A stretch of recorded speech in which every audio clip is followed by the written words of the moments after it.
So, good morning. Thank you very much for inviting me to give a little talk on periprosthetic joint infections. I have a disclosure. I'm really interested in infections, and I find it fascinating. So it's a good job to be in because you'll always have infections around joints. So aims, we're going to look at periprosthetic joint infections. Why is it different from a native joint diagnosis?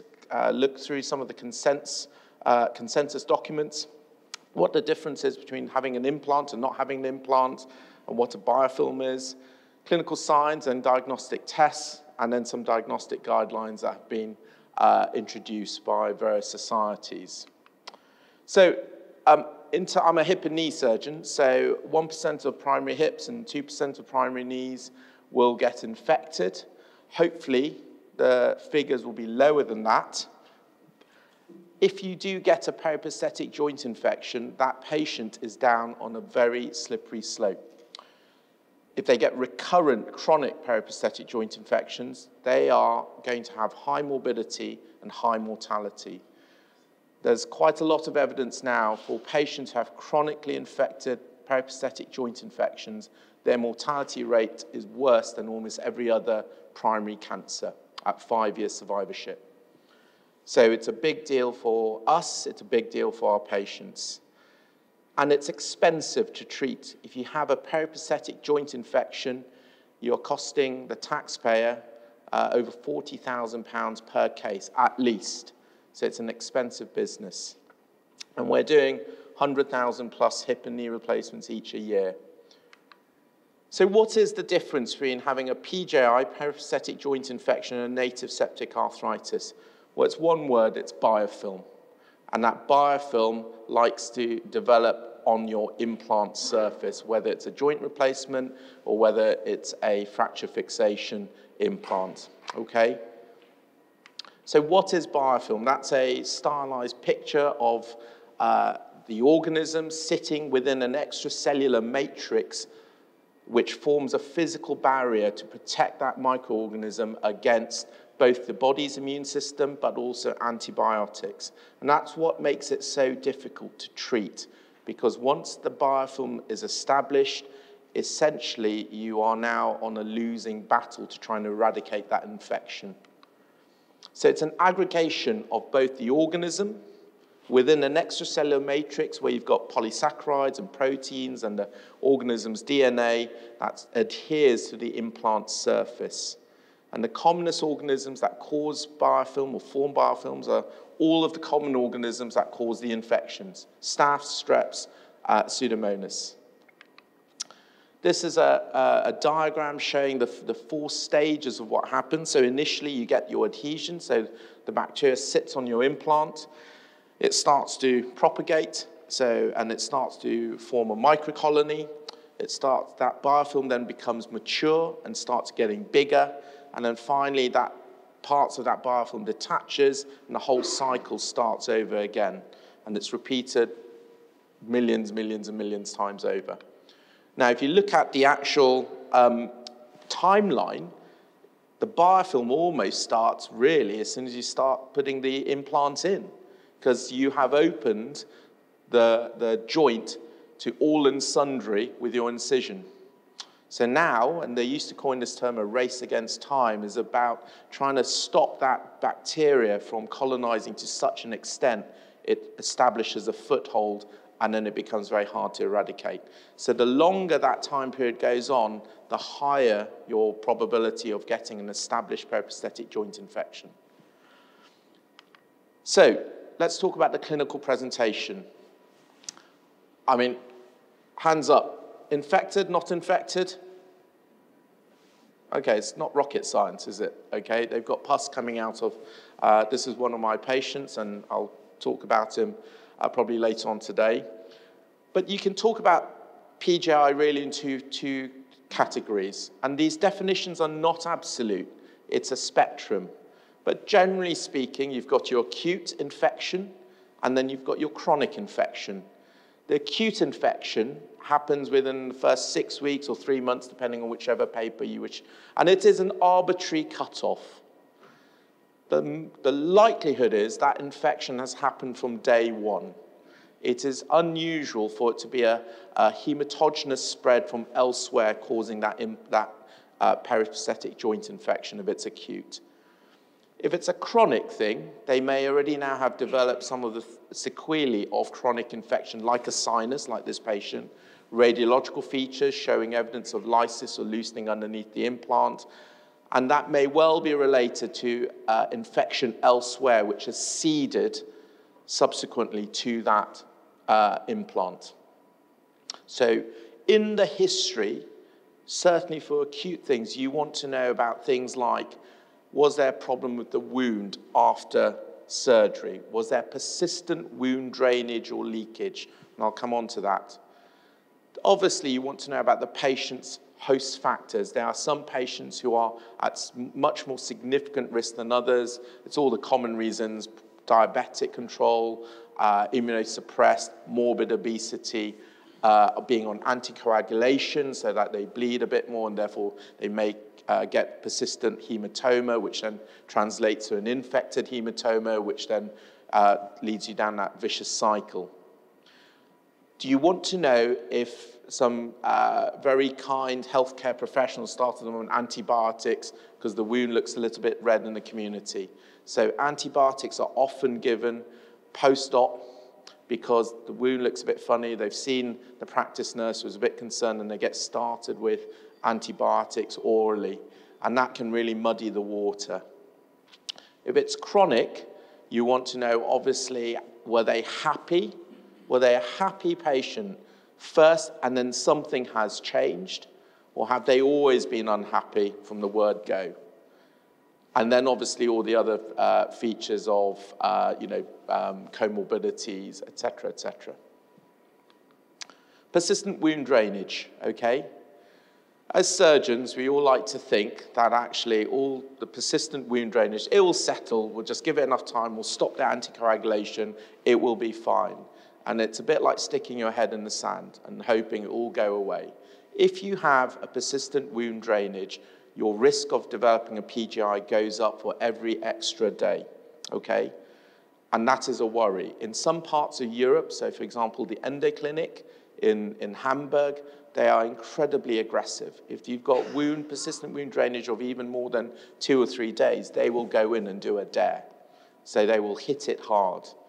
Now, in the UK, there is no consensus on how we manage these patients.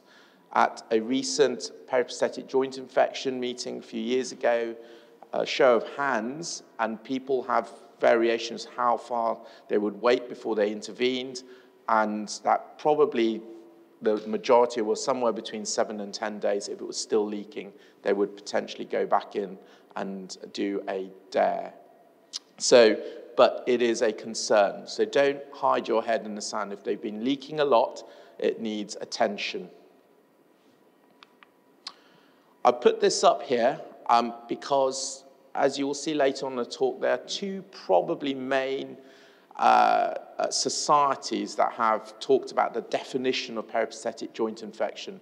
There's the US, Philadelphia Concensus meeting, both 2013 and 2018, and then there's the European Bone and Joint Infection Society. So Martin McNally was a past president of EBGIS, and they published this in BJJ, and I personally prefer the EBGIS criteria to the US one, but you can use both. But you can see here some of the things that we would do as part of our diagnostic investigations, okay? So you've got, obviously, your inflammatory markers, CRP. A note about CRP: if it's high, clearly it raises concerns. If it is normal, it does not exclude a PJI, okay? You can have a very low-grade infection, or it just doesn't mount, you don't mount an immune response. And in certain patients, the CRP will remain normal because they're immunosuppressed, et cetera, et cetera. So be wary. A normal CRP does not exclude a periprosthetic joint infection. But if it's high, it increases that risk significantly. Synovial fluid, the next bit is you want really to get a sample. The problem about aspirations is that the synovial fluid that we get in many labs, and I think in Leeds as well, we don't do differential white cell count. We're trying to, and that isn't consistent across all trusts. But it can be very important to differentiate whether you have a PJI or not. The other thing about aspirations are, and I'm probably talking outside my knowledge field here, but you can have a negative aspiration sample and still have a PJI. And as far as I'm aware, it's about 60–70% maybe, rough ballpark figure. So again, a negative aspiration does not exclude a PJI. You really want multiple tissue samples. And now the criteria is 5 samples plus histology, okay? Imaging has far less of a role to play in the acute setting, but probably simple x-rays will tell you a lot in the chronic setting, but you can do cross-sectional imaging like CT scans to look for lucency and lysis, et cetera, et cetera. But that's more for planning for surgery rather than anything else. So I'm going to come on to some of the tests that you may have seen that we all do, okay? So one of the things that we use is leukocyte esterase test, your urine dipstick test. I think it's about £1, okay, to use or less, and it's been shown to have a really good sensitivity and specificity. So I use it routinely. The disadvantage is you need to have a clean, clear sample. If it's contaminated with blood, it makes it very, you can't interpret it because you'll have a positive white cell test on the reagent on the strip. You can centrifuge it so that you clear so the blood settles to the bottom and you've got a clear fluid to test, but you need to have a centrifuge system in your theatre. But if you can get a fluid that's not contaminated with blood, it's very useful and it's cheap. If you've got money to burn, you can use alpha-defensin, okay? So alpha-defensin is controversial. Some places use it a lot, others on a selective basis, and other centers don't use it at all. So it's an antimicrobial peptide pickup test that's produced by neutrophils as a response to infection. So the big advantage is it doesn't matter whether the patient's been on antibiotics before. So how many of you heard of alpha-defensin tests, synovial sure, that sort of thing? Okay, so it's commercialized. It's quite popular in some units. There's variation in the studies in terms of your pickup rate from very high to 50-50, okay? Depends on which study you read. The downside is that it will tell you whether there's a PJI or not, but you do not have the organism. So it's useful if patients have been on antibiotics before, you're not really sure whether it's an infection or is it just aseptic loosening. It could perhaps help you there. The downside is that it won't give you a microorganism diagnosis. And it's expensive. It's £200 to £300 a pop. So in my practice, I do use it, but very selectively. If I use leukocyte esterase, if I can, and that's enough for me in most situations. Interleukin-6, there's a lot of work and interest into this. It's been shown to have probably a bit more better sensitivity and specificity. It's very expensive. You need special equipment to do your IL-6 assays. It may be more sensitive than some of the current things that we use, but probably at the moment, I'm not aware of any labs routinely doing IL-6 as part of just standard clinical practice, but I might be wrong. Certainly it doesn't happen in Leeds. But you can see here that, again, the sensitivity and specificities vary depending on which studies you use. So probably at the moment, it's more of a research tool rather than established clinical practice. The key thing is you want to establish a microbiological diagnosis, therefore you need samples. Culture-negative periprosthetic joint infections is a worry, okay? We probably underestimate that group of patients. So sometimes you may need to do extended cultures because they're low virulence organisms. So what used to be it's now Cutibacterium, but used to be called Propionibacterium acnes. is one of those troublemakers. So it's hard to grow and culture. It takes a lot longer to do so, and you probably have to have that discussion with your microbiology team or ID team on a case-by-case basis. You can have normal inflammatory markers. The other things that you're concerned about are the atypicals or fungal infections. This slide tells you some of the sensitivity and specificities of some of these intraoperative tests that you can do and send to the lab. So you can see here, I've put histology, okay? So about 80% sensitive, but if it is there, it's very specific. So histology is useful, but not all places send off routinely for histology. We've already heard gram stains, 1 and 3, okay? Do not rely on gram staining, either in PJI or native septic joints. But if it is positive, it is an infection. And then you want to send tissue cultures. Now, the number 5 came up because beyond 5, you didn't really get an increase in your specificity or sensitivity, but certainly less than 3 made it very difficult. So what happens if you've got 1 positive and 1 negative sample? Well, you know, put your finger in the air and say, well, it's contaminant. Well, that's just guesswork. So 5 gives you probably the optimum number of trying to capture the biggest capture rate in terms of growing or culturing an organism and being certain it's not a contaminant. Sonication. Have any of you heard about sonication? Yeah, a few. Okay. So sonication is where you basically explant the prosthesis. In simplistic terms, stick it in a chemical vat. You're trying to dissolve that biofilm, whirl it around in a centrifuge, and then that gloop you send off to grow. And the idea is that you hopefully have concentrated the organisms within that biofilm that you've now removed and processed to try and improve your capture rate. It is not done routinely in most places because it's expensive. But it is one tool you could use in specialist circumstances if you're really trying to grow a bug.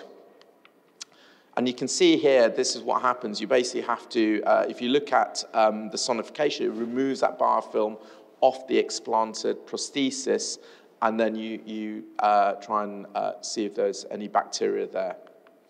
And you can see here, after sonification, it increases your culture pickup rate significantly, just even visually. It's useful potentially if they've had prolonged antibiotics or they've had antibiotic courses beforehand. We often recommend that if someone's been on antibiotics, you stop and have an antibiotic holiday before you then sample. And you can see here why we say at least 2 weeks, because after that, hopefully your pickup rate does improve. Ideally, you don't want anyone on antibiotics beforehand, but if they are, let them finish their course for whatever course they were put on, have an antibiotic holiday for at least 2 weeks, then go in and sample. Molecular techniques now, it's becoming increasingly common. We use it quite routinely in Leeds, 16S PCR, and it's really helpful, especially if patients have been on antibiotics beforehand, high pickup rate in terms of sensitivity and specificity. So often what we tend to do is we will send off both in blood culture bottles, the sample fluid, as well as in a universal sterile container, which will then go for PCR analysis. And that is a discussion we have with our ID microbiology team for certain cases.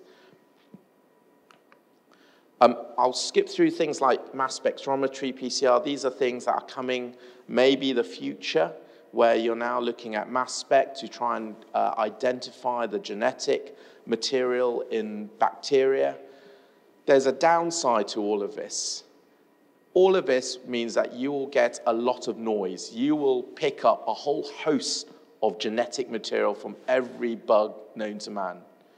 And it's trying to differentiate the signal from all that noise. And I think that's where we still don't know what's going on. One of the things that always interested me is that we grow one bacteria from a sample. But that can't be real life because it can't just be one bug. So what we're probably doing is singling out the most prevalent organism. And there probably are other organisms. There's probably organisms in our joints now that we probably are subclinical or we don't know. And what this is showing us is that there's actually a whole environment of organisms that may or may not exist as normal in our bodies. And it's how you identify the pathogen from the normal. And this is another fancy machine for basically looking to identify organisms using this technique. Histology. So I'll come back to this. I think histology is really valuable. If it's positive and you're looking at essentially more than 5 neutrophils in a high-powered field, so it's about counting, it's really helpful to diagnose PJI. And what we have to do is get used to sending off histological samples as routine. And it is now part of the BOSE criteria. So BOA have just recently published their new BOSE criteria as of literally last few days about the investigations that should be sent. And I'll come on to those BOSE guidance shortly. I've talked about culture-negative PJI. We did a review of this a few years ago when I was in Coventry, and you can see here it's probably underreported, and that's probably because of various numbers of reasons, but our so-called aseptic loosening may well have been low-grade culture-negative infections because we didn't look hard enough. I think there are 2 groups of these culture-negative patients. The group A are where it's clearly infected, pus is coming out, but you just can't grow the organism. And the second group is where they've had things like previous antibiotics before, which has muddied the water, or they're very low-grade infections that we haven't looked for specifically. So always bear in mind that you may have culture-negative infections. It brings us back to your clinical history and examination. That's what it comes down to. So for us, this is what I would do. If you suspect an infection, and it's clearly infected, but you can't grow an organism, then you need to go back, have a think, take the history again, examine, discuss with your ID micro team about specific tests like prolonged cultures, fungals or atypicals in immunosuppressed patients or patients who've had repeated revision surgery. Your risk of a fungal infection goes up, for example, or if the patient's not settling down clearly clinically and you need to go back and to the drawing board and think again. Right, I've put up some QR codes, so because it's easier for you to take a picture and then you've got a copy. So this is the EBGIS definition of periprosthetic joint infections, infographics. So you can take that. I think it's for the exam. If you quote this, I think that's a good starting point about PJIs. Have you all taken a picture? Okay. It might come back on its side, so you have to rotate it around. I can work out how to turn it on its side. This is the International Concensus meeting from Philadelphia. Okay. So you've got major and minor criteria. Clearly, if they've got sinus and pus coming out or positive cultures of the same organism, it's infected. It's a point system. There's a couple of controversies. Okay, so we talked about CRP. D-dimer was talked about a lot in Philadelphia from the Americans. We don't routinely use D-dimer here, but CRP obviously. And obviously, alpha defensin also plays a part. But it's a pretty good diagnostic criteria. These are the BOSE guidelines, okay? So this one is for knees from about 3-4 years ago. Again, you can take the QR code that will download the BOSE guidance for this. For the exam, if you talk about BOSE guidance, you're already, again, on a positive pathway. Okay, and it takes you through everything that you need to know about your diagnosis and investigations for PJI. Just recently, this is the combined pan-specialty approach to periprosthetic joint infections. Again, it's an update on that previous knee one, very similar, but it talks about all of the investigations that you need to do, okay? So in summary, good clinical history examination. Do your routine basic things right, and everything else will follow. So your basic blood tests, radiographs. You don't need to rush into doing cross-sectional imaging at this point. Try and avoid antibiotics prior to sampling, unless obviously the patient is septic, in which case then it's a life-threatening condition and you have to start them as per the septic protocol. If you're going to aspirate or take tissue samples, 5 samples, using separate sampling instruments, okay? It is really important. And so we have set up a specialist sampling set, trays, individual separate knives, separate forceps, separate pots to put the specimens in. You want to reduce the risk of inadvertent contamination. Send off 2 histology samples, label it clearly with the information for the histopathologist to look at. I put it in a white top bottle, the fluid, as well as blood culture bottles. There's some evidence that pediatric blood culture bottles being used raises your pickup rate, but we struggle to get that sometimes. And then you may consider adjuncts like the leukocyte esterase or synovusure. In all of this, what I haven't mentioned, but is absolutely vital, these cases need to be discussed in an MDT approach, okay? We now do, this is so, periprosthetic joint infection is a bit like cancer. The overlaps with cancer management are huge. And the MDT bit is critically important. And it has to be a real MDT. It's not just a group of hip and knee surgeons chewing the cud. It has to be a microbiologist, ID, radiologist, specialist MSK radiologist, because their input is critical. They can see things on plain X-rays and MRI and CTs, which I would miss, as well as orthopedics, plus or minus plastics, as well as specialist nurses, et cetera, et cetera. It is a combined MDT. It's a plug. The bone and joint infections meeting is coming up in June. You're all very welcome to come along.